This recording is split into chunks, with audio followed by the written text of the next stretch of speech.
Liminal spaces. What are they, and what makes them interesting?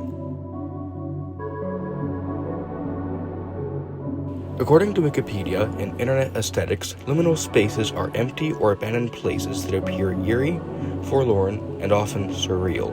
Liminal spaces are commonly places of transition pertaining to the concept of liminality. Further expanding upon the concept of liminality, the concept of liminality was first developed in the early 20th century by folklorist Arnold van Gennep and later taken up by Victor Turner. More recently, usage of the term has broadened to describe political and cultural change as well as rights.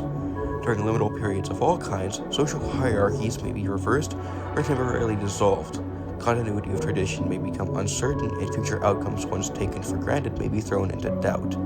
The dissolution of order during liminality creates a fluid, malleable situation that enables new institutions and customs to become established. The term has also passed into popular usage and has expanded to include liminoid experiences that are more relevant to post-industrial society. But what makes them so interesting? Well, the essence of liminality revolves around eeriness. There really can be no one true definition of a liminal space, but plenty of liminality. But what makes a space of liminality so eerie? Maybe there's no people. Maybe there's just a person. Or maybe there's too many. Maybe it's dark. Or it isn't really. Or it's way too bright. Maybe the hue is just too blue. Or that image you're looking at is too red.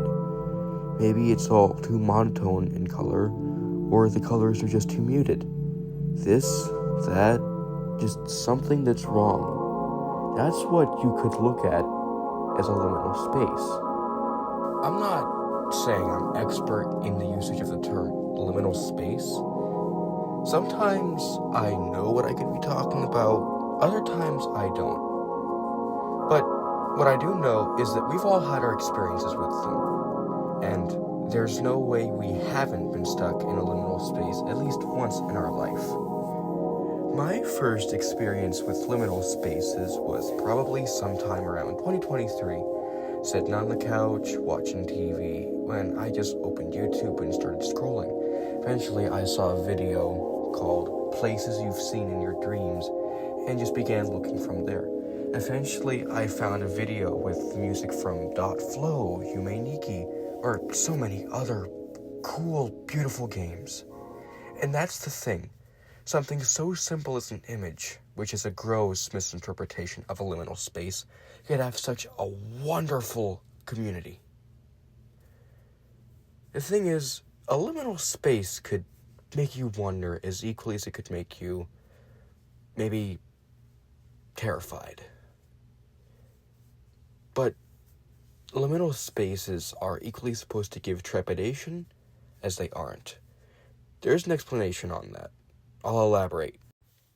The definition of a liminal space isn't necessarily anger, trepidation, happiness, maybe.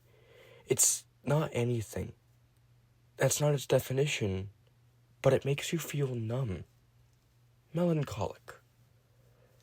An image of a place that felt like it wasn't, but it was.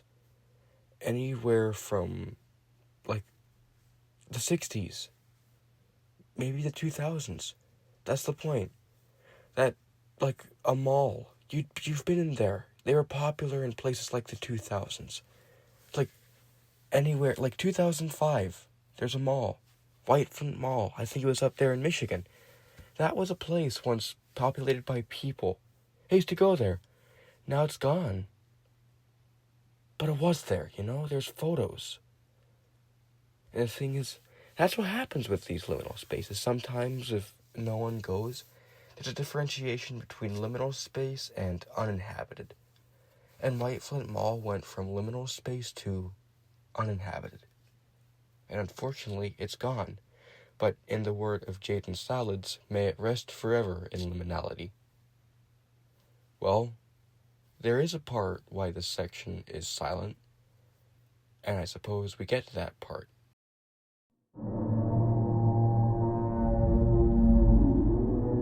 Autophobia. Autophobia is the critical fear of being alone or the dread of oneself. You are alone. There is no one to watch, there is no one to laugh, there is no one to frighten you. Just pure, morbid loneliness. Even for a second, the world itself has forgotten you and you've been swallowed whole by shadows. You're eerily and morbid alone. You have been consumed by shadows. There could be something wrong. Maybe that door opened. Maybe that person moved. Something is wrong. Anything could be wrong. That's what it feels like. That's what the fear genre, the autophobia genre of Liminal Spaces is supposed to do. Unnerve you. That's what makes them unnerving. And there could be anything wrong with autophobic liminal spaces. You feel like you want to be walking with someone, but in truth, you don't. You really don't. Because in that image, if you saw another person, it'd be wrong. Subtle irony, there is a person in this image, you gotta look hard for it. But you don't want to be with someone because there wouldn't want to be someone in that photo, if that makes sense. Because it's so eerie, unnatural, and seemingly so desolate and unforgiving, that human isn't. It's something. Something that isn't watching, but it's searching. It's looking for you.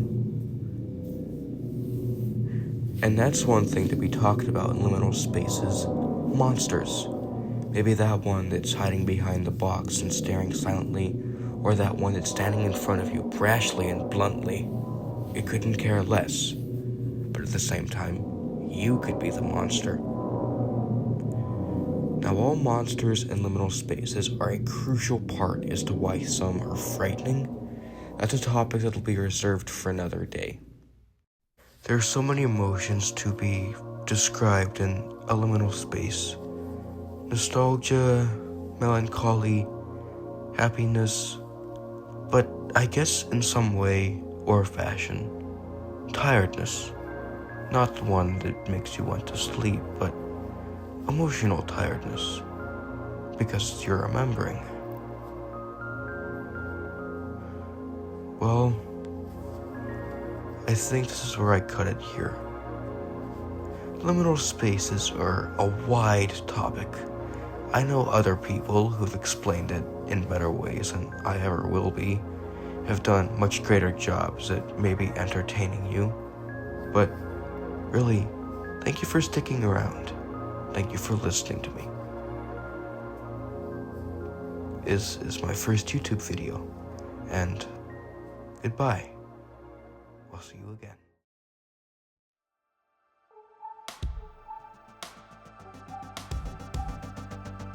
Well, look at that. I'm finally done. Listen, I had a great time making this video, even now. But I'm also glad that it's over. I don't feel like I need to take time making it. But in truth, I'm sure watching this was as much fun for you as it was for me. I'm so glad I did this. Really. And listen, I know I've pledged not to say this, but I'm gonna make so much more. I swear. Literally, hopefully, sometime after this comes out, I'm gonna make a video, like RPG Maker Week. And for the next week, I'll talk about RPG Maker games. That's a plan, really. So, as I've said, while I've pledged not to say this, if you want to see that and what else I have to offer in the future, please stick around and subscribe. And while I may take some time, don't unsubscribe and don't tune out. Really, I assure you it'll be worth it. Anyway, enough spieling about me. Thank you so much for sticking around and watching this. I cannot express that enough. And I'm really happy that I can move on to and make something else. Yet again, thank you. And well, I'm not gonna beg anymore for subscribers. Just at least give it a like. Well, yeah, I want a shot at YouTube. Thank you. Anyway, goodbye. Enjoy the rest of your day. Have fun. Thanks. Thanks a lot.